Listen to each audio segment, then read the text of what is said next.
বাংলার ঐতিহাসিক সব রাজবাড়িতে থেকে সেখানকার ইতিহাস জানার আগ্রহ মনে নিয়ে চলে গিয়েছিলাম মেদিনীপুরের মহিষাদল রাজবাড়িতে। ১৬শ শতাব্দীর মাঝামাঝি সময় আনুমানিক ১৫৫৭ খ্রিস্টাব্দে উত্তরপ্রদেশ থেকে এক ব্রাহ্মণ জনার্দন উপাধ্যায় ব্যবসা বাণিজ্য করতে নদীপথে মেদিনীপুর জেলার অন্তর্গত গেঁওখালিতে এসে উপস্থিত হন। কিছুদিনের মধ্যেই তিনি গঙ্গা নদীর তীরবর্তী মহিষাদল অঞ্চলের তৎকালীন জমিদার কল্যাণ রায় চৌধুরীর নিলামি জমিদারি কেনেন এবং মোগল সম্রাট আকবরের থেকে মহিষাদল পতির স্বীকৃতি পান। রাজা জনার্দন উপাধ্যায়ই মহিষাদল রাজবংশের প্রতিষ্ঠাতা ছিলেন। এই মহিষাদল রাজবাড়িতে ৩টি রাজবাড়ি বর্তমান। প্রথম রাজবাড়িটি এখন প্রায় অবলুপ্ত। দ্বিতীয় রাজবাড়িটিও প্রায় ভগ্নপ্রায় অবস্থা, সেটির মেরামতির কাজ চলছে।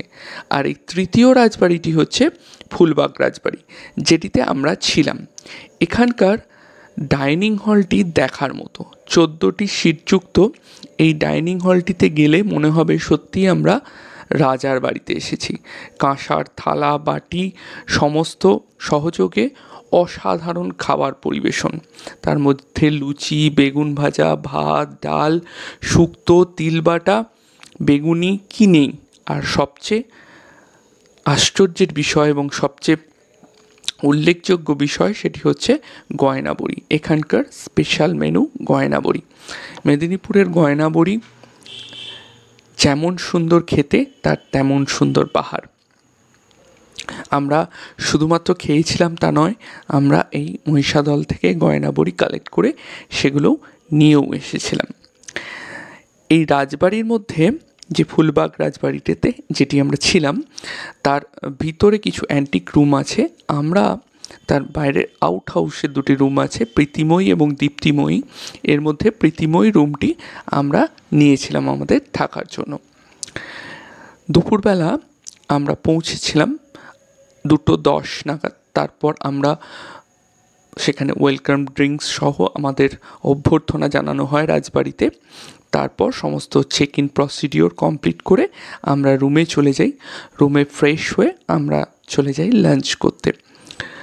অপূর্ব সুন্দর মেনু দিয়ে লাঞ্চ শেষ করে আমরা চলে আসি এই ফুলবাগ রাজবাড়ির মিউজিয়ামটি দর্শন করতে।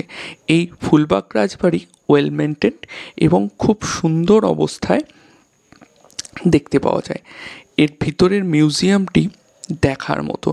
এখানে সবচেয়ে উল্লেখযোগ্য যে অংশটা সেটা হচ্ছে এখানকার শিকার বিভাগ এবং অস্ত্রাগার। এরপর আমরা খানিকক্ষণ রেস্ট নিয়ে সন্ধ্যাবেলায় সন্ধ্যা আরতি দেখি।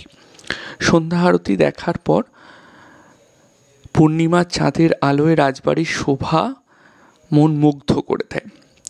তারপর ডিনার শেষ করে আমরা সেদিনটা শেষ করি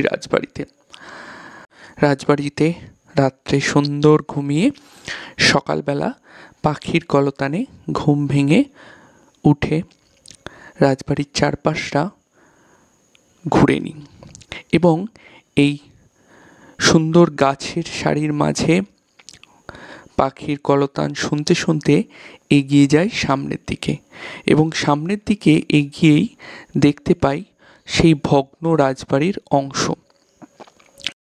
দ্বিতীয় রাজবাড়ি, যেটি রঙ্গিবসনা রাজবাড়ি, যার এখন মেরামতের কাজ চলছে, সেটি তৈরি হয়েছিল নবাব আমলে।